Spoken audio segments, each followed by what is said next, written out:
ছাব্বিশের বিধানসভা নির্বাচনে রাজ্যের শাসক দল তৃণমূল কংগ্রেসকে বেগ দেওয়ার লক্ষ্যকে পাখির চোখ করে বুধবার তাঁর দলের প্রথম দফার প্রার্থী তালিকা প্রকাশ করলেন আম জনতা উন্নয়ন পার্টির প্রতিষ্ঠাতা হুমায়ুন কবির।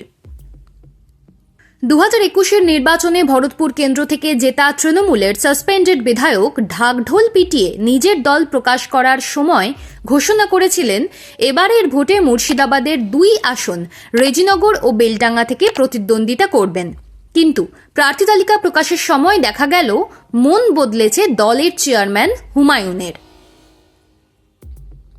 তিনি 2 আসন থেকেই লড়বেন, তবে সেটা রেজিনগর আর বেলডাঙ্গা নয়।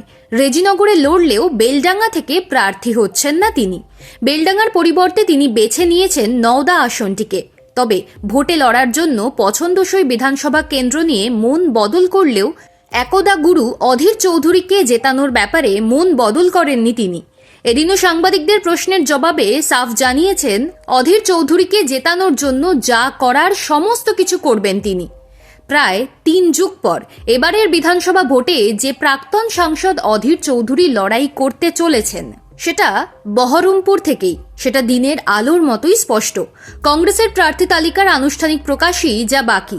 বুধবার নিজের দলের প্রার্থীদের নাম ঘোষণার পর হুমায়ুন সাংবাদিকদের অধীর সংক্রান্ত প্রশ্নের জবাবে তখনই নিজের অবস্থান আরও একবার পরিষ্কার করে দেন।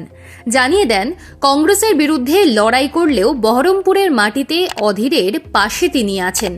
সাম্প্রতিক অতীতেও হুমায়ুন সংবাদ মাধ্যমকে বলেছিলেন অধীর বাবুর মতো লোককে বিধানসভায় দরকার।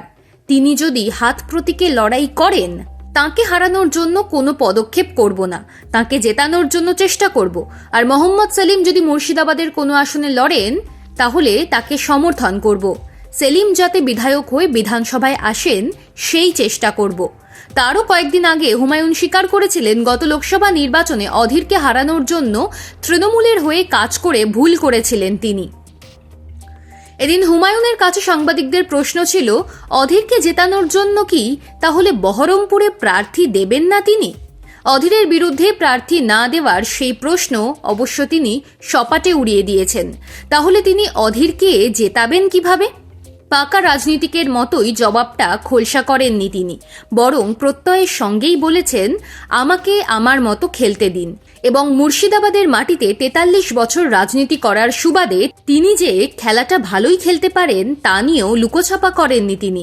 সঙ্গে এটাও জানিয়ে দিয়েছেন বহরমপুরে প্রার্থী না দেওয়ার বদলে প্রার্থী দিলেই অধীর চৌধুরীকে জেতানোর যুদ্ধে সুবিধাজনক অবস্থানে থাকবেন তিনি। অবশ্য শুধু অধীর নন, এবারের ভোটে নওশাদ সিদ্দিকী ও মোহাম্মদ সেলিমকেও জিতিয়ে বিধানসভায় পাঠাতে তিনি তৈরি। বামফ্রন্টকে মহাশূন্যে পাঠানোর হুঁশিয়ারি দিয়ে রাখলেও সিপিএম এর রাজ্য সম্পাদকের পাশে তিনি আছেন। অবশ্য যদি সেলিম ভোটে লড়েন, হুমায়ুন যা বলছেন তাতে বেশ কয়েকজনকেই তিনি জয়ের রাস্তা দেখাতে পারেন।